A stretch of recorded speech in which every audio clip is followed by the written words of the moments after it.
Oh, we better get. Oh, hi. Happy day. Before I get going, I got to check the audio. I have a lot of tabs open, so I'm expecting some shit. I'm expecting chipmunk audio. I couldn't make a phone call, a video call earlier because I had too many tabs open, and it was coming in chipmunk to the person I was trying to talk to. Yeah, the machine's moving too slow. I'll bet it's chipmunk. I can't even get the page to open up.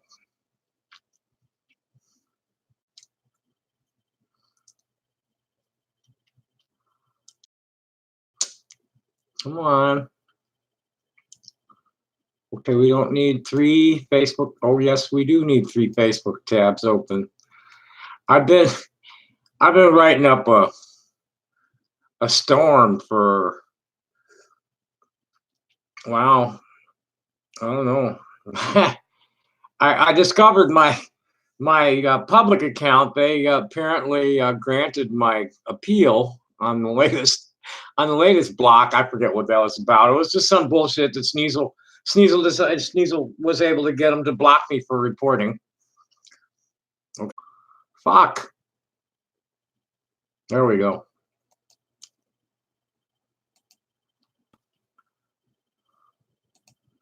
Okay, we got it. Sound check.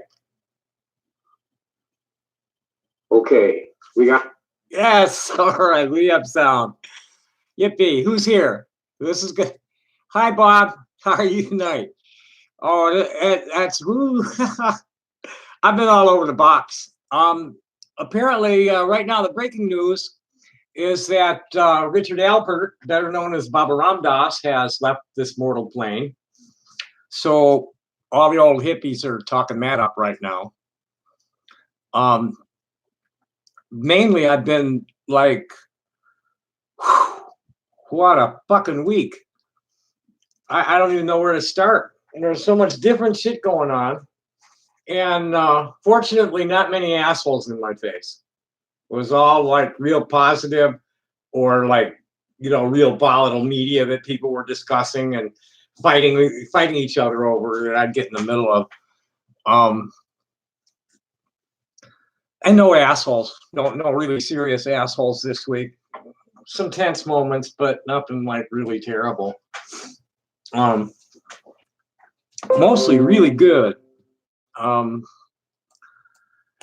Getting to the point where like I'm getting too much like love and appreciation. It embarrasses me. It's like the only reason I do this is because it's my job. I'm bred for it. My ancestors and the spirit, my spirit family, my blood spirit family, the relatives of my body and soul insist that I do this, and I enjoy it. It's more fun than the alternatives.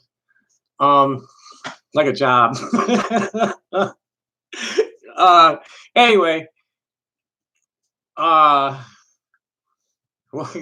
I don't even know where to start. I wanted to proofread. I like to read things I wrote just so that I know how they're reading. So here's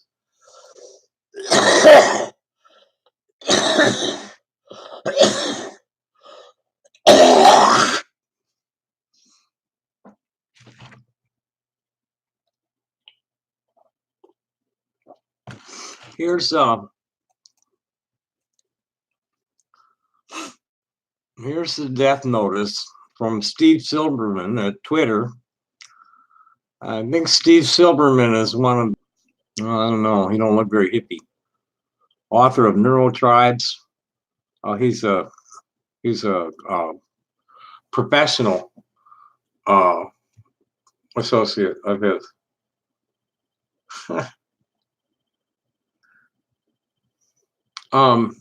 Now in other books has died.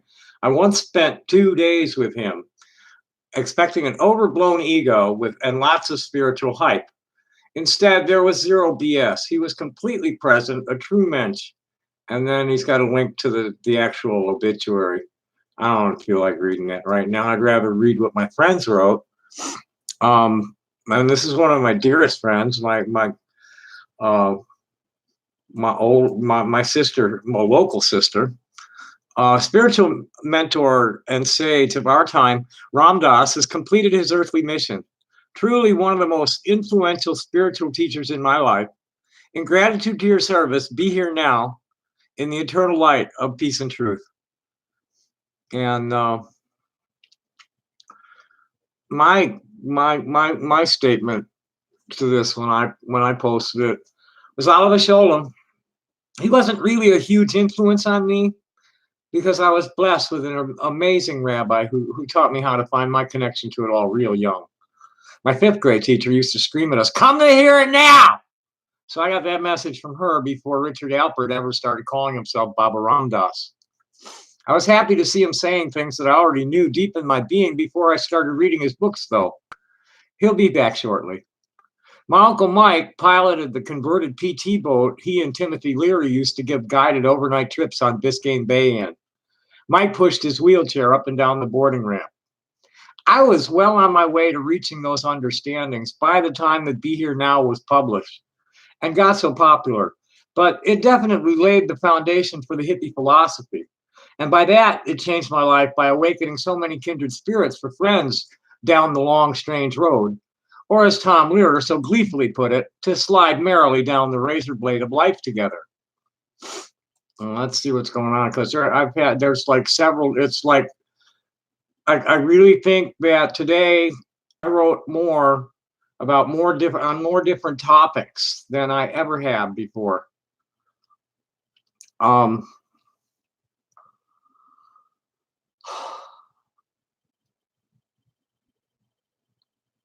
So might as well just go through my page right now as it is and see what's there and read what's worth reading. Why do you keep retracting these messages, Bob? What's on your mind, man? I might come back there, here's a message, but it's been retracted.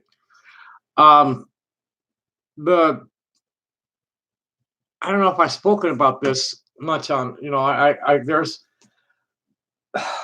there's a crew of homeless people that have been setting up and knocking down a bivouac every night. Framed dude was making. He was a veteran. Calls himself Parrot. No legs. He's in a wheelchair. There's a 3 younger guys around him. And he does all the work, setting the thing up and knocking it down. It's like, wow, look at this shit. They got rousted last night because there was a loud argument and a neighbor called the cops. So we're looking for a place for them. I just read that. I just found out tonight why I can't kill all the roaches off, because they're in the plumbing.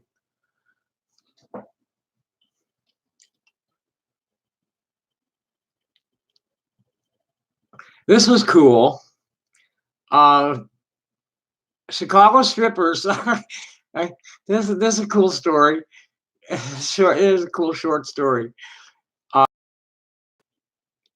Yeah, this is a cool story. Settled a lawsuit from a transgender person and reinforced our stereotypes about the impropriety of women's breasts by prohibiting only female entertainers from exposing their breasts in establishments that sell liquor.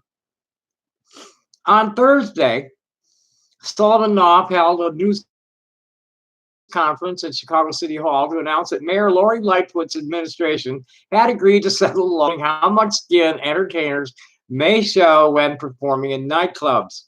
It shake me down to subscribe to their site. I'm grateful that women and trans, non-binary, and intersex folks now have the option to express their bodies more freely in this city, Sullivan Knopf said. The settlement language will be introduced to the Chicago City Council, who will have final approval of its wording.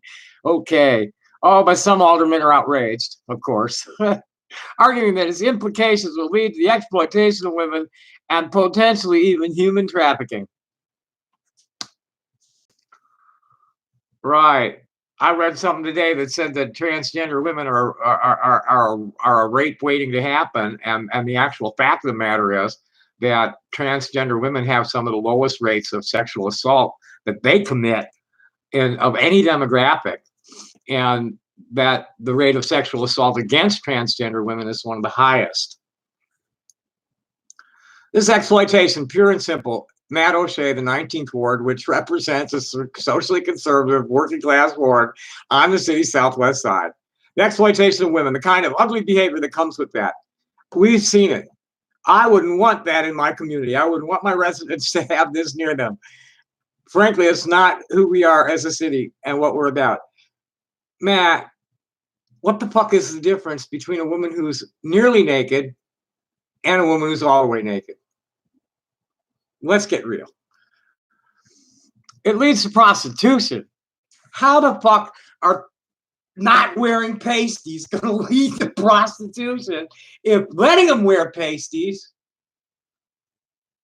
must not lead to prostitution, or you wouldn't let them do it at all, right? This is stupid. This is just stupid. This is like the mindset of these fucking religious fanatics. Oh boy. The ethics committee chairman, Michelle Smith of the 43rd Ward, who represents the Tony Lincoln Park neighborhood, expressed similar reservations. Strip clubs are the source of many issues surrounding human trafficking and exploitation of women. Well, if you decriminalize and regulate prostitution, you might not have such a problem with that. 3 years ago, fuck this shit. This is stupid, but it's a nice victory for our side. Oh, this one's a winner. Fuck. This was just one of those, oh my God, look at this shit. Let me find the original story, because there was a follow-up. First was the story and then the follow-up. Come on. Oh boy, what a fucking day this was. All sorts of shit all over the place. Psh, come on, where's the original story? I went on a Groucho Marx jag. This there's some Groucho Marx opinions of Donald Trump floating around. Like, the secret of life is honesty and fair dealing. If you can fake that, you've got it made. And then one from Mark Twain popped up. Suppose you were an idiot, and suppose you're a member of Congress. But then I repeat myself. This was like pure. This is just deeply profound, and all Dunning-Kruger effect victims should keep this in mind. Be open-minded, but not so open-minded that your brains fall out. And then Groucho asks, with a picture of Trump, who are you going to believe, me or your own eyes? And then this was just there, and it was cute. It was Trump scowling, and the caption is, that face you make when you're a bully and you get beat up by a girl.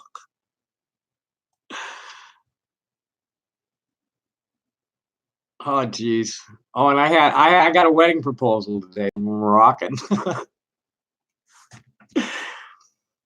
Hey, I convinced him that, I said, look, man, I said, it's gonna cost you $500,000 for me to marry you, and I'm gonna need $1,000 by 5 o'clock Mountain Time to even talk to you more. And he got the message. Yeah, I said, yeah, I figured you would. Local prostitutes are probably much cheaper.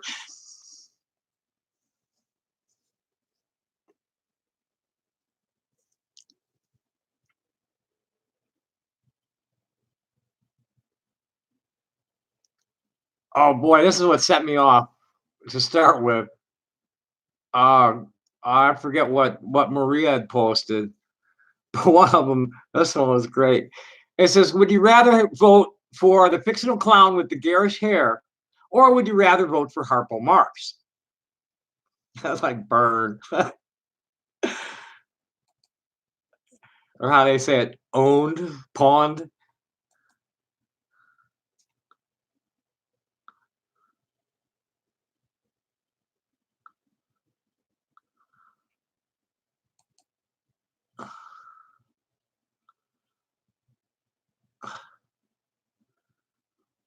Okay, I'm not finding it.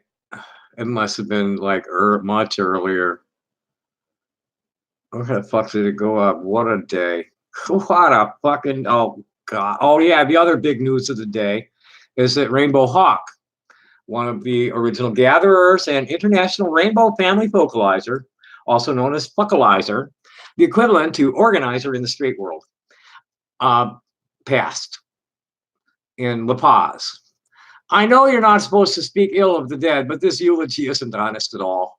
They made a sleazy rainbow elder acid guru into some kind of saint when he wasn't.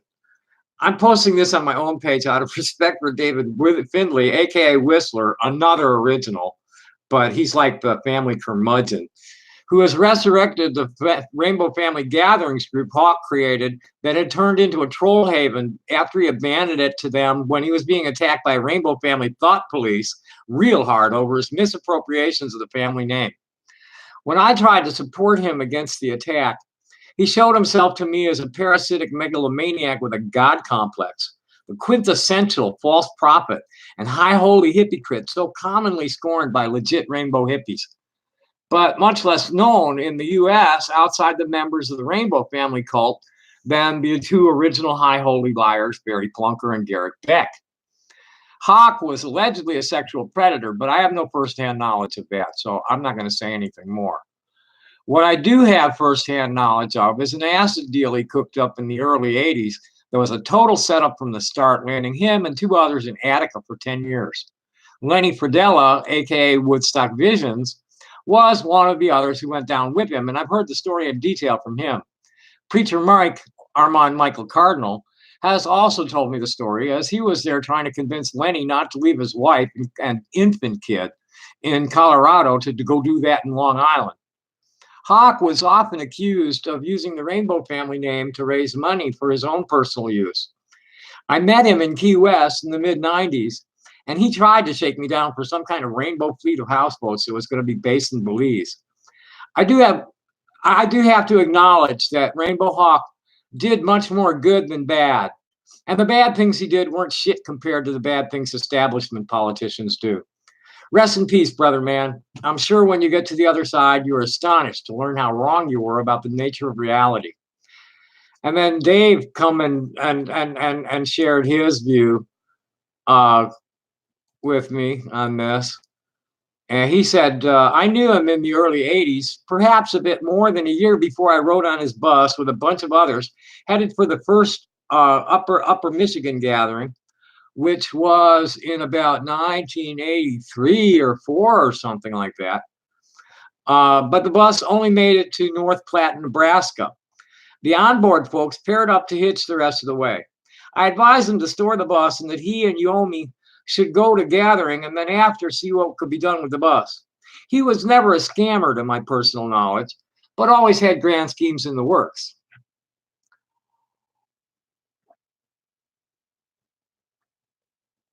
I have known many of similar bent and have been cautious of such dreams and dreamers, but have seldom seen their machinations as other than unrealistic, which is pretty true.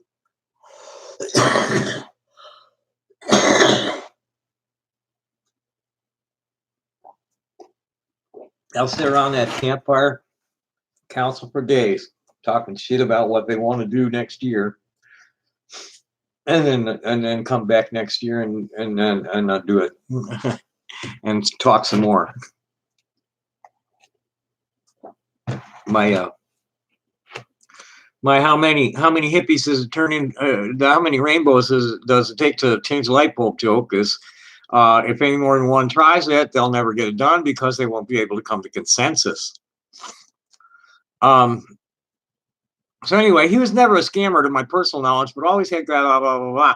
Leonard Woody was in that niche. Many others that I hardly even wish to be near or even speak to now, I can imagine. I don't think he and Plunker get along. There are a lot of people that don't like him because he's just like, he's the curmudgeon. And he's usually right on. He's a real compassionate guy.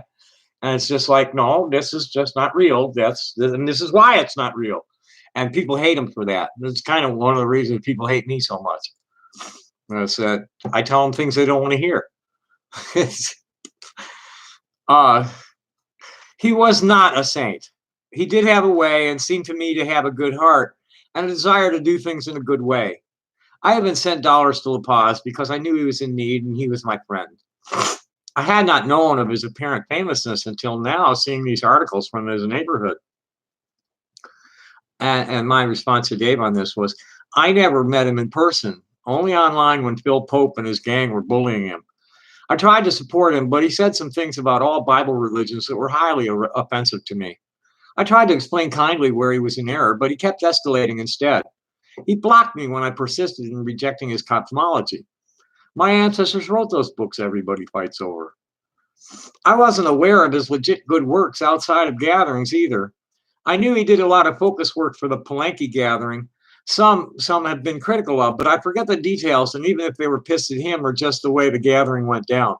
It was flooded most of the time, and it just was poor planning and location for the world gathering in Palenque. Though not as long as you and Preacher Mike, Lenny and I have a lot of history. Starting the year he got out of Attica and showed up at Woodstock with all sorts of third-wave visions for a festival farm somewhere. I humored him for the longest time through his trials and tribulations, driving that giant lemon around everywhere with a chicken-killing Roddy on board. And the whole time I knew him, we never once jammed together, and I don't think I ever saw him play more than once or twice there at the end in Austin. Right when I got evicted from my land in Del Valle after my father sold it out from underneath me because he needed the cash from the down payment to cover a margin call on his 401k when the housing bubble collapsed in 2009. He just started talking to me and wrote me back into the will last month for my 65th birthday. Let me put my trailer on his land. Let me put my trailer on his land without telling me he was about to lose it and that I had to hide the trailer from view. He wasn't there when my friend from the carriage company hauled it in, and we set it in a working position between his and the stage. It went south from there. I don't even want to try to puke back any details. Just that one kid was real aggressive and a thief, and I decided to dump a pot of beans on the driver's seat of the bus instead of hitting Lenny over the head with it. I thought I was the only one besides his mother who called him Leonard. I did it to bust his balls because I refused to dishonor Woodstock by calling him that anymore after that tragic comedy got played out.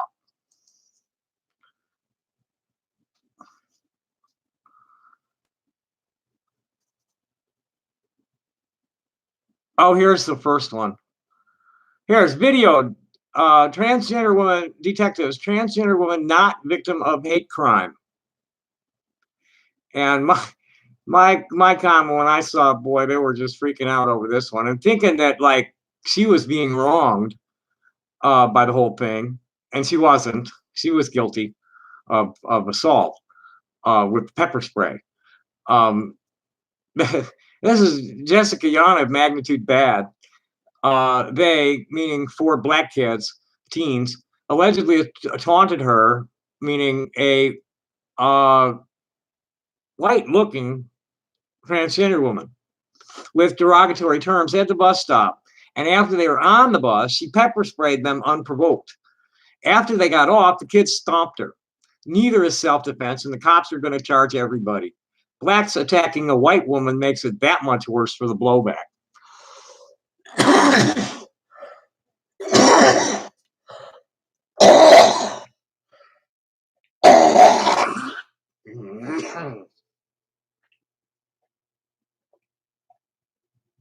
I might as well address that, as I was going to write about it.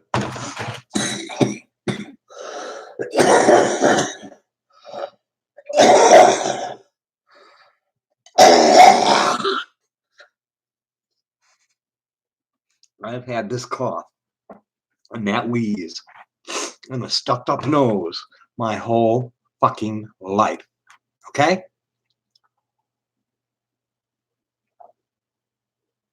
It's getting a little worse as I get older, but I've had it all my fucking life.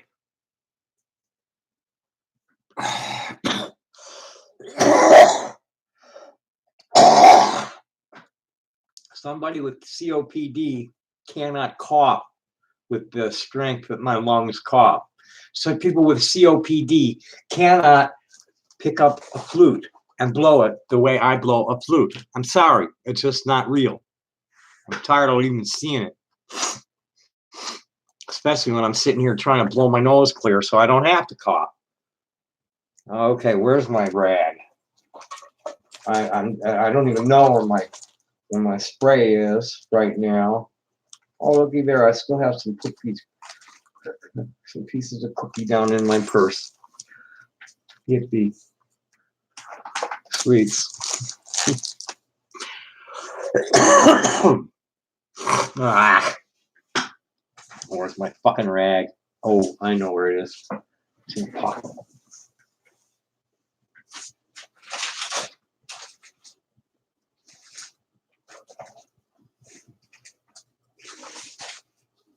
I guess not. Shit. I'll be right back.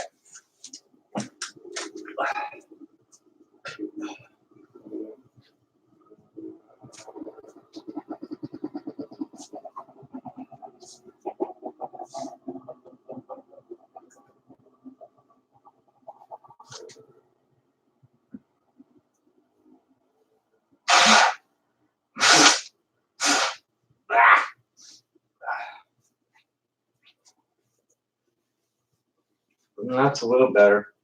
Yeah, dust has been high today. It's windy. Dust gets kicked up. So anyway, see what else we got. There's a bunch of different shit. And I wanted to read a piece. We'll get to that though. Let's get back to here. It's real bad in India. Real fucking bad in India. Lots of arrests, people getting killed, shit like that. And Australia is on fire. All the cities are smoked out, and you can't hardly get in or out of them. Here's a piece I wrote. Jane Fonda, Saint or Traitor? No Spiritual Surrender posted this. It's an article from the Hollywood Reporter. Jane Fonda arrested fifth time while protesting in Washington, D.C. Robert Kennedy Jr. was one of her guest detainees this week. I've taken the liberty of copying some comments along with my own that give an alternative view of the military of Hanoi Jane and what she really did when she went there. He wrote, in case you forgot, Jane Fonda is still out there taking one for the team. The next person that says Jane Fonda should spend her time helping vets better have a plate of hot food in their hands and be heading out the door. And that was a reference to her bringing Thanksgiving dinner to Standing Rock water protectors. One woman said, just stop. Oh, there was one woman like going off on the Jane Fonda thing, and there will be a lot of most of these comments are directed at her. The first one was, just stop. Go read some actual news. The entire BS regarding the POWs is fake, and several of the POWs came forward in her defense.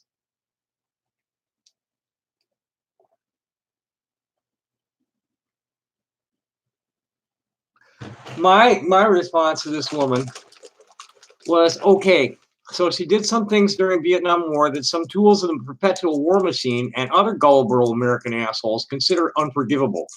But her dedication to First Nations rights and environmental causes goes back decades. She brought Thanksgiving dinner to the water protectors at Standing Rock.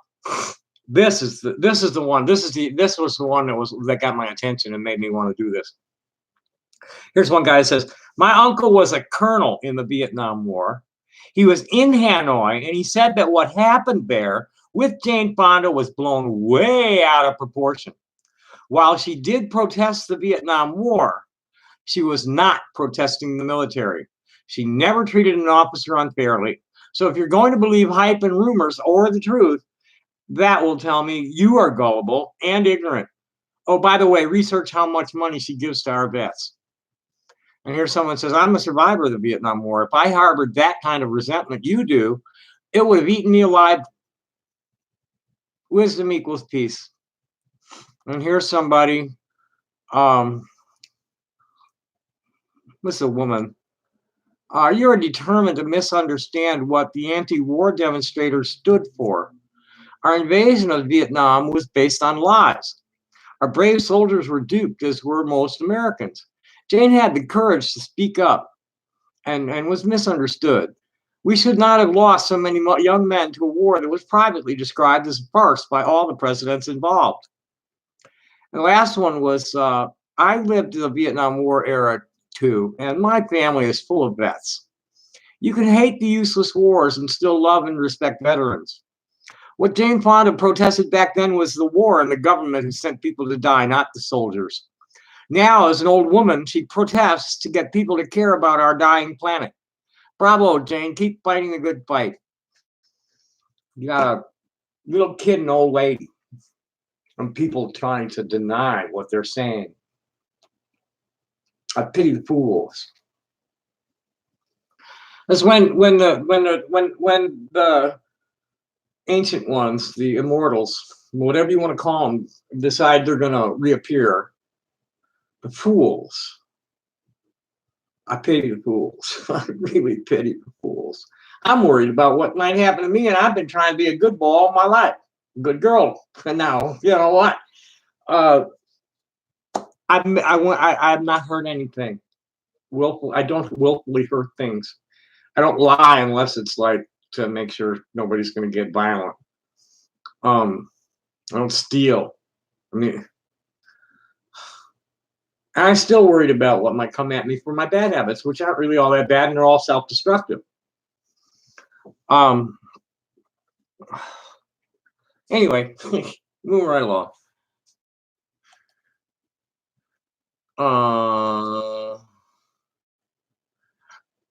That's just started. This is a lovely piece. This is a nice piece, and I got some really excellent feedback on it too. People with some of my friends' experiences with it. Hello, are you gonna resolve? Come on. There we go. Come on, more. So when somebody asks what your first concert was, who else saw a classical orchestra for their first concert and feels a little bit out of place when everybody else is naming rock, new wave, and metal bands? I really feel old when people say Metallica was the first concert they went to. I couldn't have been more than 4 or 5 when my mom started taking me to Chicago Symphony Orchestra concerts. My first 20 or so were Chicago Symphony Orchestra concerts because our school took us to children's concerts at Orchestra Hall, as well as the ones I saw on the family subscription. I think I saw pictures at an exhibition, and Peter and the Wolf performed every year from the 3rd to the 8th grades. My parents were into jazz and Broadway show tunes and took us to see players like Ella Fitzgerald, Benny Goodman, and Count Basie at the Ravinia Festival in Highland Park, and plays like Fiddler on the Roof, Man of La Mancha, Golden Boy, and Roar of the Grease Paint, Smell of the Crowd. The last two starred Sammy Davis Jr., who, if I had to name only one favorite entertainer, it would be him. The only song I ever pull out and sing seriously in public is Who Can I Turn To from that show. And Sammy was amazing. He was all over the stage in a very strenuous role and never broke a sweat. He came out backstage to sign autographs, but I couldn't get close enough in time. As I developed my own taste, I was deep into all the jazz saxophonists and more avant-garde jazz rock fusion from Miles Davis and his proteges on Live Evil and Bitches Brew, and their own albums later. Also like the rock bands that featured synthesized keyboards like Emerson, Lake and Palmer, Edgar Winter, the Moody Blues, and Yes, a lot, and folk singers like Cat Stevens, Loggins and Messina, Seals and Crofts, Carole King, James Taylor, Simon Garfunkel, and yes, John Denver too. I like harmonizing with him on country roads in the Rocky Mountain High. I'm Leaving on a Jet Plane was one of the first tunes I learned on sax. And I play Calypso, his song about Jacques Cousteau's ship on recorder, very badly, and just barely on the melody. I realized after listening to it just now, to the video I posted with this little piece. It's got a really wonderful background video that they made with old Cousteau clips. In high school and college, I would go to see folk singers at the Earl of Old Town and jazz players at the Jazz Medium on Rush Street.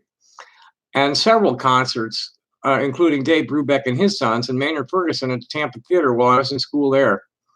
I stole my line. I'm glad I can still fool people after all these years, from Sonny Stitt, who I saw at the Jazz Medium. I never even saw a rock concert until I got to the West Coast when I started going to Dead shows in 1982. And then I only got into 3 of those. The Highgate, Vermont show in 1994, known as the Tour from Hell, when the gate went down. The Alpine Valley, the last Alpine Valley show in 1989, which that video is called It's All Downhill From Here, when they let everybody in after 2 days of deluge.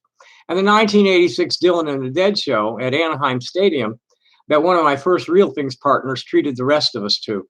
You could tell I'm no deadhead, or I'd have the exact dates and playlists too.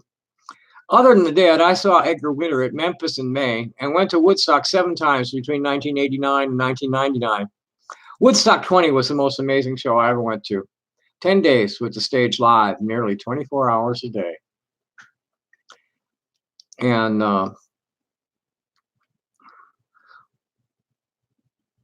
here's some interesting feedback from Lori, who was on with me the other night. Concerts? No, it was all formal dress back then. My folks would not have taken kids. But my mother was a trained soprano and classical pianist with a parlor grand in the living room.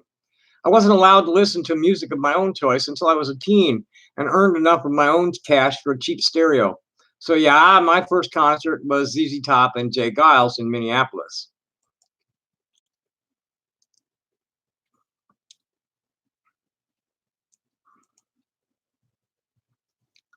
Let's see what else we got here.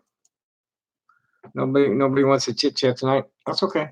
I'm really mainly proofreading my stuff because I'm editing it as I read it.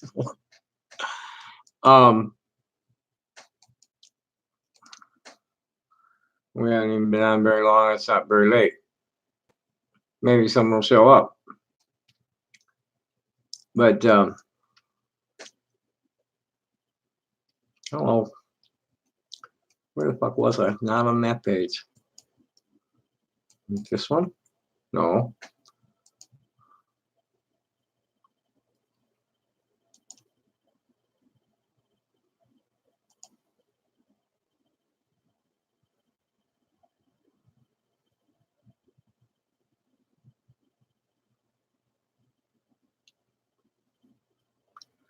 Okay.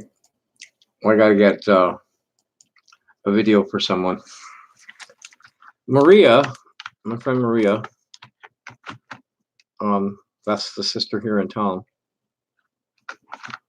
Just posted something about loving to hear her friends laugh.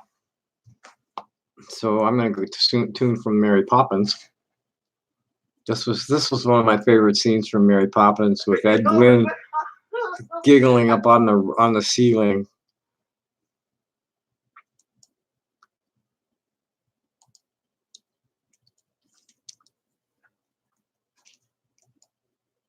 Come on, I don't need to do that. I want this. Yes, there you go. So I like to post this video to people that are talking about stuff like this.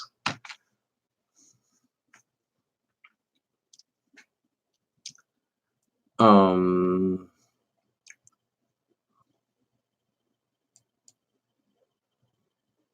we don't want that page. We want the home page. We don't want the home page. We want the profile page. Okay, we went over that. Went over that.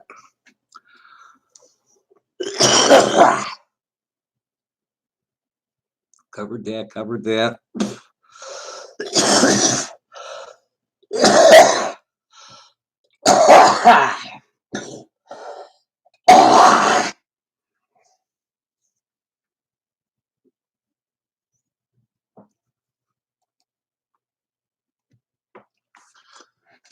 This is the hot potato.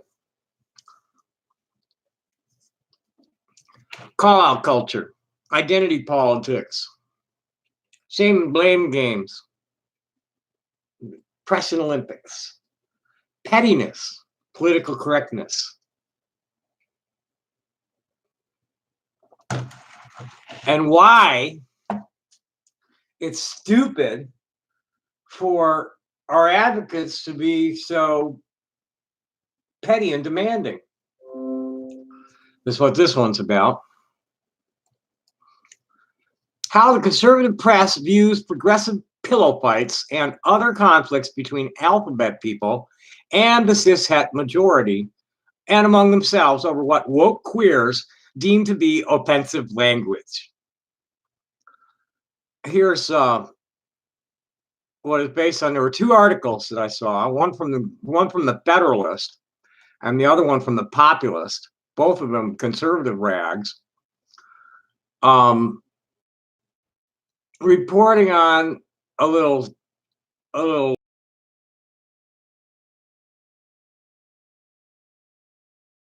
fight, offensive language. Please note, pillow fight can now be considered an offensive term according to one of the country's most powerful LGBT advocacy organizations. GLAAD, the South Bend mayor, has been testing it out. Friday's Playbook newsletter included a note from the group director of News and Rapid Response during office disagreements. Raises obvious connotation. And this is the point. What seems more offensive is the implication that grown adults are so psychologically frail they would feel diminished on the basis of sex or sexual orientation by reading the term pillow fight in a perfectly appropriate context. Why?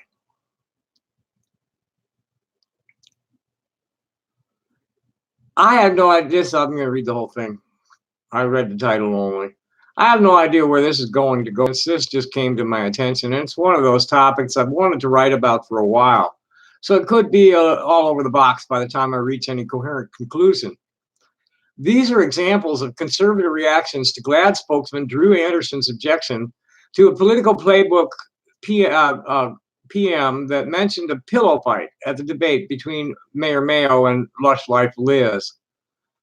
Watch the paragraphs from quotation marks. My comments will be in between paragraphs quoted from articles from the Federalist and the Pluralist. Here's for the first quote. From the first, I only use that one quote, that concluding paragraph from the Federalist. The rest of these will be from the Pluralist. Critics of woke ideology have long argued that the progressive movement has become more concerned with policing microaggressions than redressing actual injustices. Isn't that the truth? And they also use it for their dominance hierarchy games. Put people down builds you up. Don't you know that? Just ask our president. First and foremost, the progressive movement, from my perspective, is clearly sliced between the militant social justice warriors of the extreme left and the more centrist SJWs practicing what the militants call respectability politics. And the conflicts between the two groups are destroying the movement for equality, queer equality from within. What happened to Marquis National Center for Transgender Equality is a perfect example of how woke queer people of color, that's QPOCs, which many people think is a very racist term, are objecting to the way that white queers have come to dominate the narrative in all the advocacy organizations, not listening to the needs and wants of the QPOC, asserting their white privileges over the organization's agenda. Not having been a fly on the wall here, or at Southern Arizona Gender Alliance, while similar conflicts were worked out, resulting in a turnover of the board, rather than knocked out by the ranks, I'll leave that alone for now. The question raised over the term POC is if all these black women wielding it like a bludgeon ever consulted the other races of people besides them and Caucasians before lumping them all together to do battle against white privilege and binary patriarchal thinking. Also, where do mixed race people fit in this equation? This is a huge flashpoint in the community because the QPOC believe they're exempt from being racist because of the way white people oppress them, while the respectability crowd pushing the love all, hate none agenda insists that hating somebody because of their race is racism no matter what race you are. It's too dusty for me to be talking much today. I'm gonna probably have to wrap this up. It's real dusty. My whole head's just from here up.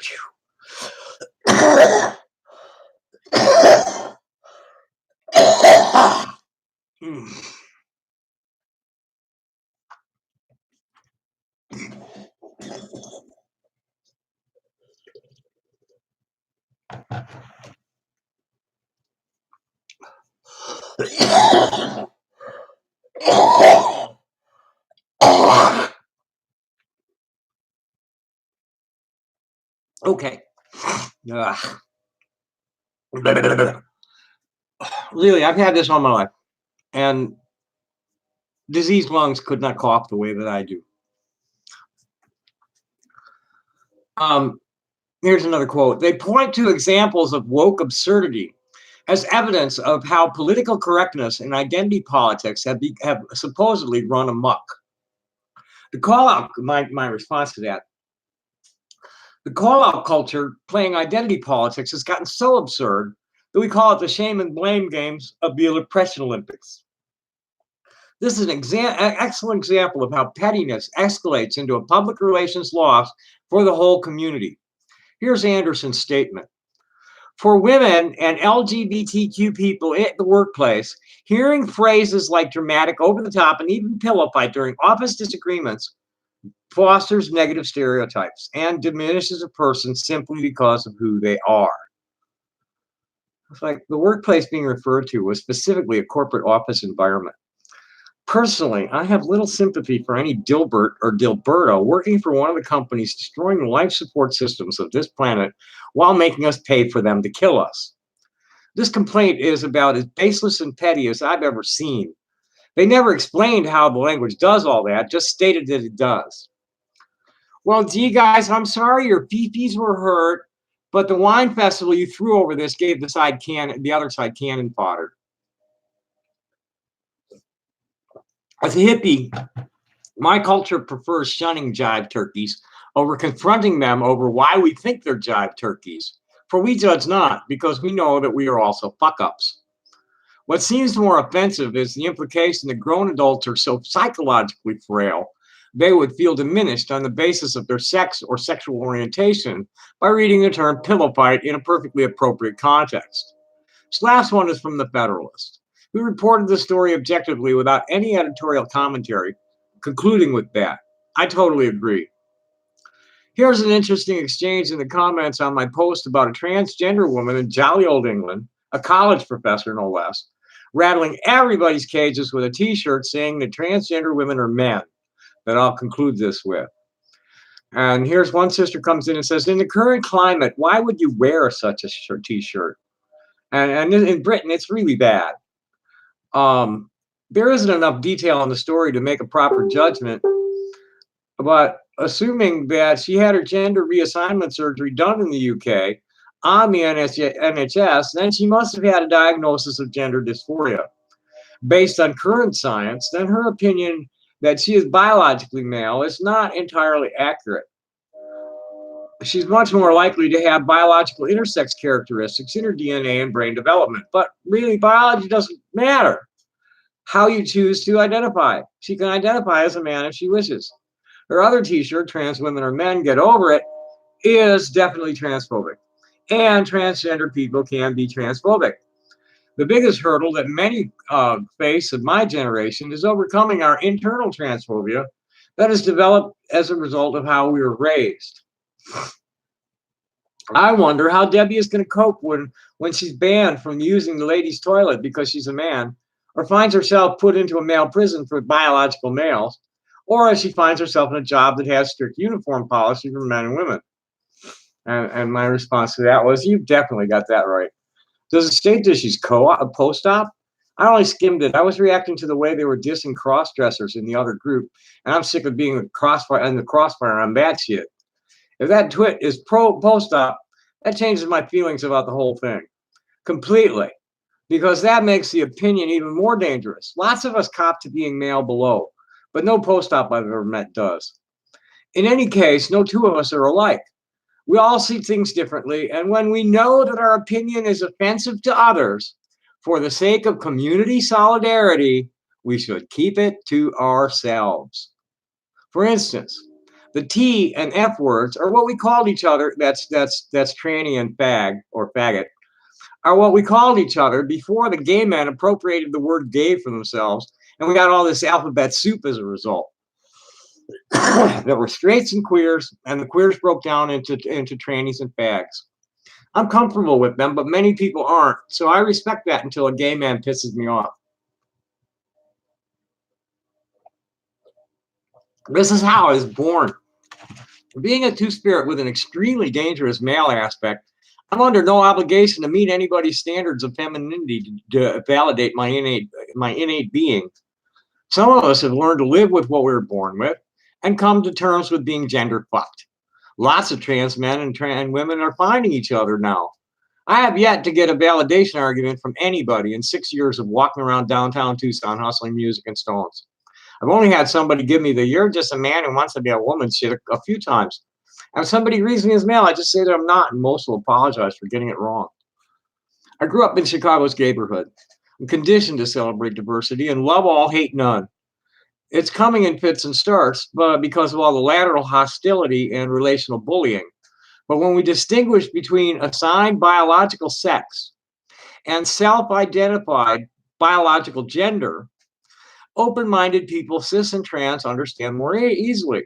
Come on now. Who's going to know better about your gender? The doctor who took a quick look at your crotch and marked M or F on a form before your gender identity had even formed? Or you who is living with yourself? People who haven't been brainwashed by religious fanatics see this easily. Ignore the fools and focus on the sincerely ignorant who want to know how to be better family and friends to us. Let our allies fight the fools. People in all corners of this debate need to stop arguing with feelings and you start using facts. Here's the current understanding on the biology of sex and gender, which I also wanted to give a little read of some of this. This is important stuff. This is the actual what's going on scientifically instead of people's like conjecture and feelings about the subject. Here's another one. If anything, her shirt should have at least said trans women are male, because instead of saying that trans women are men, because there needs to be a distinction between gender and sex. And since we all acknowledge that we're different, they should also have that they're different. They should also have different terms. Man and woman and demi-girl and demi-boy and non-binary, etc., are all gender terms. And male and female and intersex are terms related to biological sex. So I think a huge issue with a lot of gender critical people is that they still use gendered language to refer to biological sex and vice versa, despite the fact that they are very different. And I said to her, that's where it's at. When we distinguish between sex and gender, understanding comes easily. And I think that's, I want to get you some, we'll see who's here.